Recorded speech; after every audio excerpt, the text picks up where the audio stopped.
If you love what you hear, check out our authors Andreya Stuart and N.A. Fulton on Amazon.com, and be sure to subscribe to our dark romance novels and stories podcast on Spotify, iTunes, Google Play, or your favorite podcast provider. Learn more about us at AudioIron.com.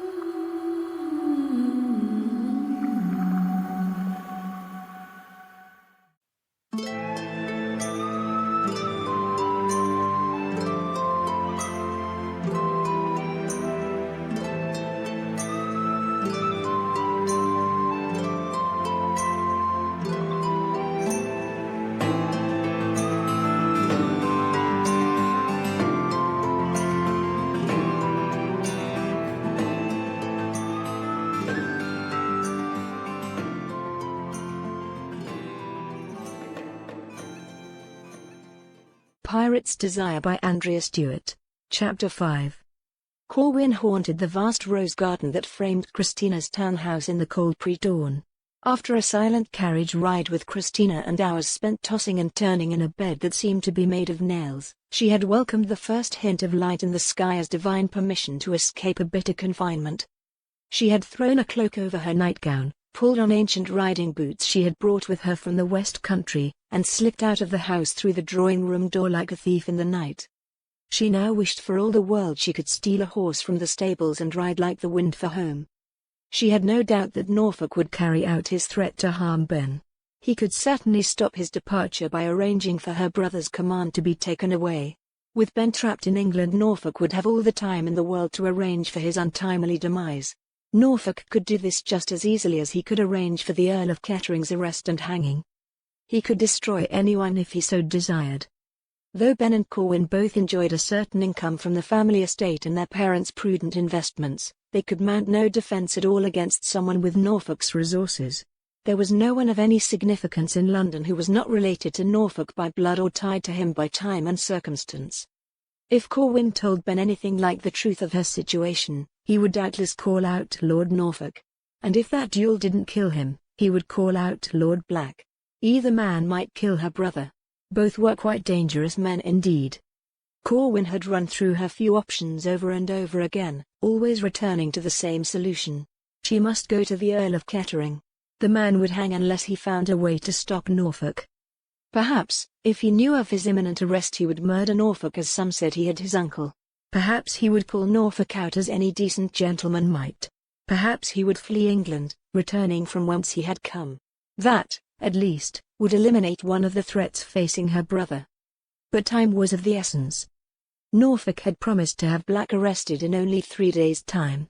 If Black were in prison, he would be of no use to her at all. So Corwyn had to take action today to forestall the end of her world. On the other hand, Black lived on the other side of London. How on earth could she reach Black in time?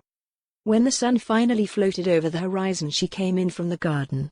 Boots muddy, clothes sodden, she climbed the servants' stair to her room.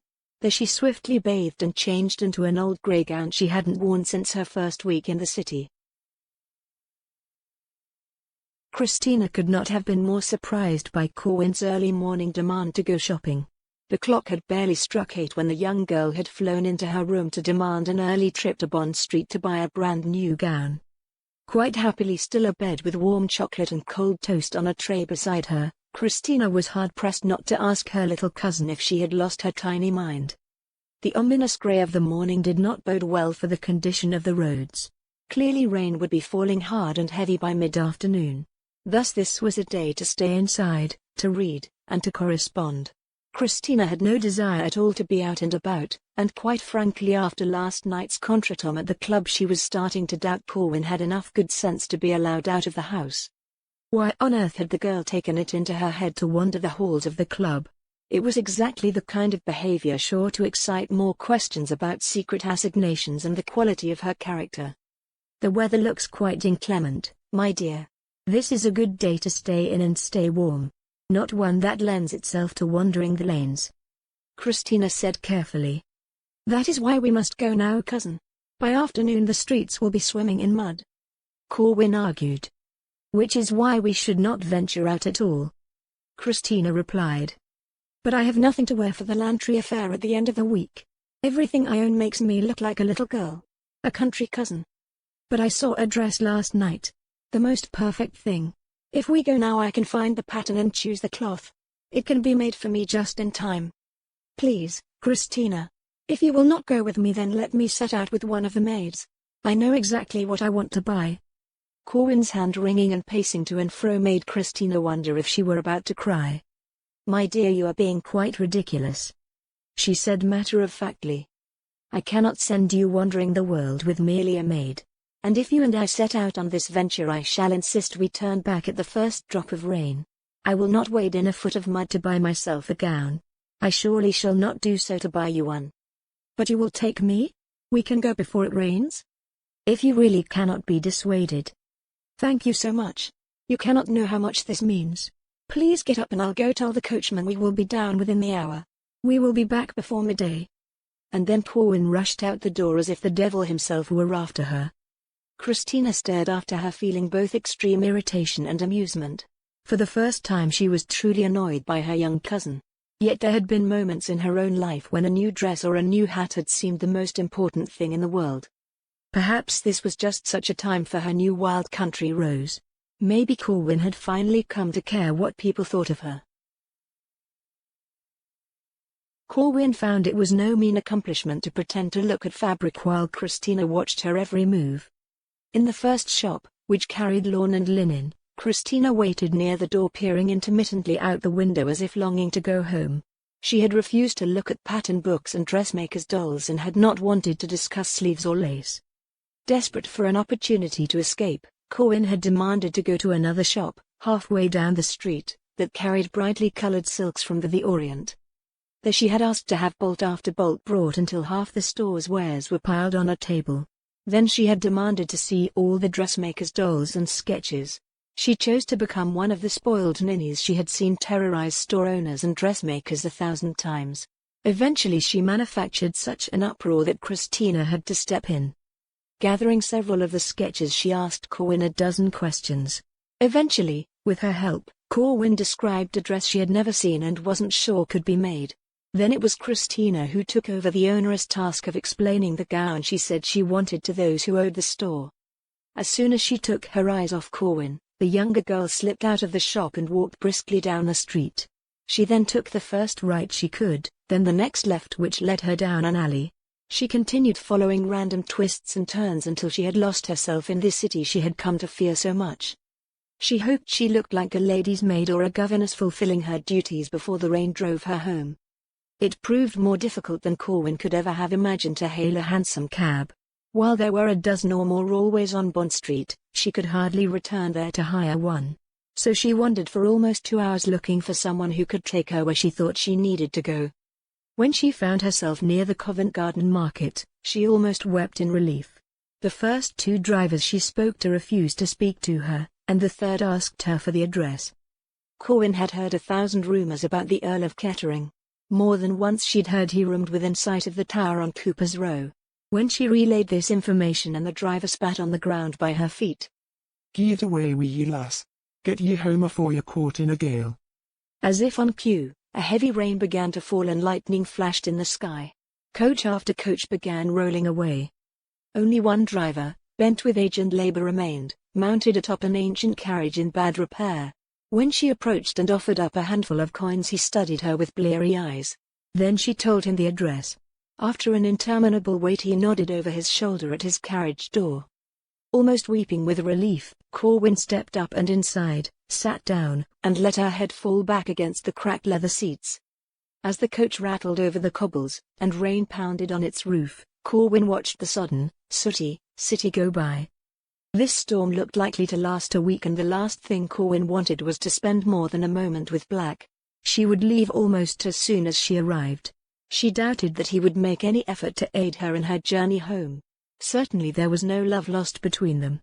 So she would likely spend the better part of the afternoon and evening struggling to find her way back to Christina's house. So it was that when the carriage finally clattered to a stop, Corwyn lingered for a long moment in its relative warmth.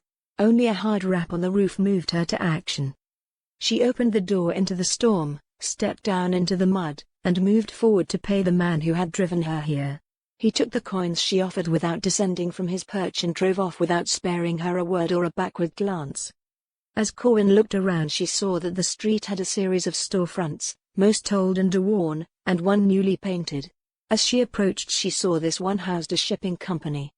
An unmarked door to the right of the shop had a brass knocker and a pair of new oil lamps hanging on either side. These were the only sign of life on the street. So, heart pounding in her chest, she walked through the mud and worse that filled the street. She stepped up onto the stone landing just outside the unmarked door and lifted the heavy knocker. She let it fall once, twice, then a third time. What a strange man the Earl was to live like a common tradesman over a shop on the most unfashionable street in the city. He was everything a gentleman shouldn't be. And somehow this lunatic was the only man on earth who might save her. Black's servant opened the door several minutes after her knock. After taking in the fact that she was the only one waiting outside, and apparently only mildly surprised to see a lone woman on his master's doorstep, the young red-haired servant stepped back to let her inside. Once she was in, he shut the door and led her up the long flight of carpeted steps to a spacious parlor on the second floor.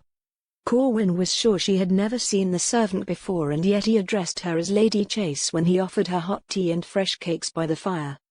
He told her that his master was not at home but was expected within the hour. He bade her take a seat in one of two armchairs close by the hearth, built up the coals, and offered her a warmed blanket to put in her lap. Then he disappeared, returning a few minutes later with a tray heavily laden with tea, cakes, and a bowl of grapes. After that he withdrew, closing the parlor door behind him. Curled in the deep chair, covered in the warm blanket, sated by hot tea and two pastries, Corwyn was only dimly aware of how time passed. The licking flames of the fire reminded her of afternoons spent in her father's study, where the pulse of the rain and the occasional crack of thunder had filled her with fantasies of magic and fairy folk. Why had she left her home and everything she cared about behind? It had been her love for Ben, his assurance that she would find a future at court, that had brought her here. How could he have known that he was putting both their lives on the line? It had been years since she had felt so young and so completely out of control. Not since those horror-filled days immediately after her parents' death. In those terrible hours she had wanted to follow them into the grave. She had not believed she could survive without them and without her elder brother. She knew now she could not live without Ben. He and Christina were all she had left. Darkness was at hand when Corwyn realized that she was entirely alone in the flat. Where the servant had gone she could not imagine, but it had been fairly 2 hours since she had last seen him. Perhaps he lived elsewhere and had departed at an agreed-upon time to return to his own family. Perhaps he had gone to find his master. Still, she was surprised he had not taken a moment to let her know he was leaving. Corwyn looked out the wide parlor window. The rain had been falling hard for hours. The streets would be rivers of mud racing down to the Thames just a few lanes away. She would have to leave soon if she wanted to reach home before midnight. Ben and Christina were doubtless already frantic with worry. She rose and moved to the fire, where she retrieved her sodden cloak. She shook it out and pulled it on over her shoulders. As she was stepping into shoes she heard the door below stairs open and close. She had time to stand and turn toward the parlor door as heavy steps came up the stairs. When the door flew open she was face to face with a fierce Lord Black. How she had haunted him. The little waif with coal-black hair and sooty eyelashes. Devon Black felt a familiar tension stiffen his back and coil down his arms. His hands flexed, looking for the weight of his blade. Bloodlust? For a girl? That was a first. But if there were ever a woman he had a right to kill, it was this one. "You are a fool," he said as he removed his cloak and dropped it to the floor. He had just spent several hours on the turbulent Thames making preparations for his immediate departure, and now the girl had appeared on his doorstep. He had very reluctantly decided his revenge would have to wait. He had promised himself that he would be able to hunt her down in a few weeks, or a few years, to settle the score. Now his blood sang with the knowledge that he wouldn't have to. He would be able to punish her for throwing everything he had worked a lifetime for into the hazard. "Norfolk is going to have you arrested," said Corwyn. Her voice sounded childish and shrill even to her own ears. Midnight eyes and ebony hair caught the light of the fire. His broad shoulders were encased in a thin, white wet shirt and his legs in dark breeches and heavy boots. He was so strong and broadly built, his eyes so sharp and knowing. "I wanted to warn you," she said. "I wanted to warn you Norfolk is coming." You want me to murder him? Black replied sardonically. Corwyn moved her head from side to side, all too aware she was lying to him about her purpose. He cocked his head a little to one side. A grim smile came to his lips. Again you think to play me for a fool, he said. "I have no one else to turn to," she heard herself say. "Henry will have you arrested and hung. They're coming for you. He told me last night." Corwyn broke off. She wished for all the world that it had not come to this. She had no right to involve this man in her affairs again. This situation was none of his making. Norfolk's cruelty, his wealth, his power was laying waste to both their lives. Norfolk would never have chosen Black as a target but for her. She could feel the hate behind Black's stern facade, his contempt for her weakness. She had been mad to think he would do anything to protect her. "I should never have come, my lord. I am sorry. I should never have involved you. I will find another way." Then she made for the door, knowing that she did have another way. One she had never considered, but surely the most feasible of all. She would surrender her body to Norfolk, and when the opportunity presented itself, she would kill him. She would drive the blade home herself. It would be her at the end of a rope at Newgate. And that was as it should be. She was willing to die in order to do what must be done. She strode toward the parlor door, eager to leave this house now that her plan was clear in her mind. Lord Black's hand bit into her upper arm as she moved past. Ignoring her resistance, he pulled her to him. He brought his lips to hers as if the first kiss they had shared in the garden were but a moment ago rather than weeks in the past. As he deepened the kiss, Corwyn wondered if this could have been her intention all along. Had she wanted to take Black for her lover rather than Norfolk? Had she thought to use her body to bribe him? The Earl filled her senses. What Norfolk demanded of her she could never willingly yield to him. What this man demanded of her she was eager to provide. Was this love? Was this desire? Lust? Something even more base? She never wanted Lord Black to stop touching her. Black slowed his assault, then drew away to look into her eyes. His next kiss was slower and more probing. It compelled her response, her participation, in her own seduction. His arms had been iron bands around her, now they loosened and she felt one of his hands slide down her back to find her buttocks. He pressed her against him and she could feel the hard shape of his desire against her. She buried her head in his chest and felt the world fall away. "Please," Corwyn whispered. She did not know what she was begging for. Did she want him to stop or to continue? She knew the answer when he tilted her head back and his lips found the pulse of her throat. The sound of voices in the stairway came to Corwyn's ears an instant before Black thrust her away from him.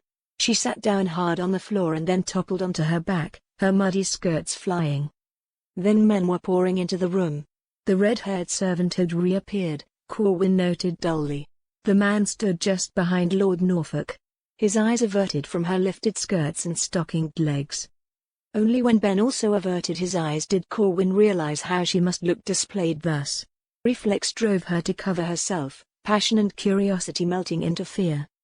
They had come to find her. Ben and for some odd reason Norfolk. She saw Norfolk, a triumphant smile on his face, raise a pistol and point it at the Earl's chest. Step back, dog. Norfolk's voice betrayed satisfaction rather than anger. How dare you take what never belonged to you? Corwyn was unable to believe her ears. He let the ball fly as the words left his lips. Corwyn screamed at the explosion, watched Black recoil as the bullet took him in the chest. She saw him drop to one knee. An instant later she saw Black had a blade in his hand. She watched it fly like a bird to bury itself deep in Norfolk's throat. Norfolk clutched at his neck and sank to the floor gurgling. Blood was pouring down his chest. There was a stunned silence, as though no one could quite fathom what had just occurred. Then Ben and the servant rushed to help Norfolk, and the men they had brought with them fell upon Black. They pulled the Earl to his feet and dragged him toward the door. For just a moment Corwyn found Black staring down at her, his eyes filled with hate. In that moment there was no one else in the room, just this great raging beast towering over her. Then he was pulled out of the room and down the stairs. Corwyn found herself incredibly grateful for the darkness that finally claimed her. "He's going to die?"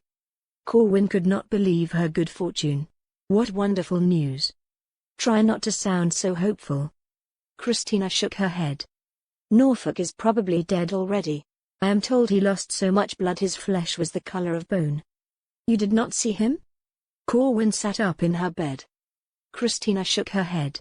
With nearly a bow and no lace to enliven the dark grey gown, she might have been in mourning. His mother would not let me past the front door. She holds you responsible for the entire affair. I didn't summon Henry to the Earl's apartments. I didn't threaten him or stalk him like an animal week after week. Her son is a monster of her making, and if he died it was by his own hand. Corwyn's disgust knew no bounds.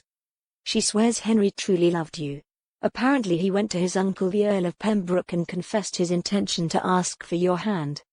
Corwyn put her hands over her ears. She could not bear to hear any more. It is impossible. Ben pulled the gown Corwyn was folding out of her hands. What can you be thinking? Why should not I go? Corwyn asked. I am hardly in danger of ruining my reputation. Standing in her bedroom, surrounded by open trunks and clothing, she waited for Ben to see reason. Virginia is no place for a young woman. There is no suitable society for you. Ben paced the floor. Suitable society will not have me. Corwyn dropped another gown in a nearby trunk. Other women survive there. I shall as well. She told him, her eyes meeting his when he turned to face her. You asked why I should go? Shall I wait here for Lord Black to kill me? A man who can escape Newgate can certainly manage to climb in my window. He will find me wherever I go. London, Cornwall, it will make no difference where I hide. Only with you will I be safe. Do you not see? Ben asked furiously. You will not be with me. I cannot bring you onto my ship. It would never be allowed. There are other ships traveling under your escort, said Corwyn. We will sail on different vessels, but we will arrive in Virginia together. No matter what Ben might think, she would not, could not, remain here. Sooner or later Black would seek her out, and she refused to imagine what might happen then. I do not know any of the ship's masters well enough to trust you to them, and we do not have time to find you a suitable traveling companion, said Ben. It would not be safe. I insist that you remain here. Corwyn drew a shaky breath.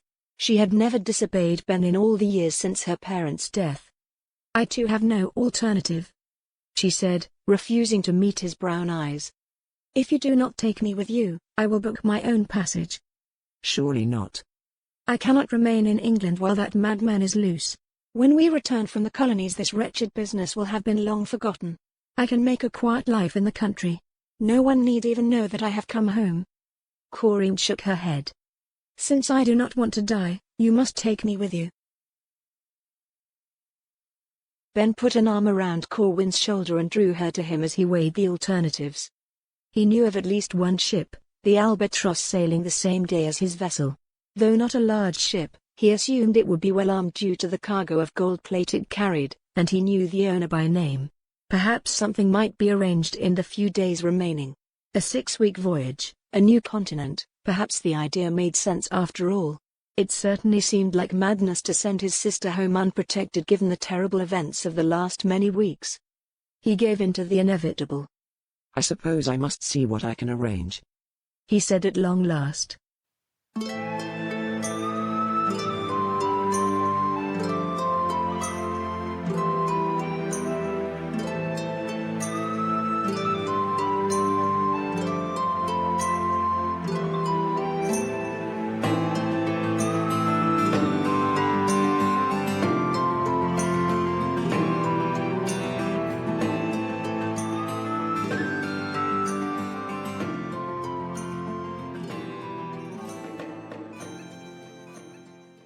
Pirate's Desire by Andreya Stuart, voice recording copyright 2019 by Nancy Fulton, music by Alexander Shavarev, licensed from Pond 5.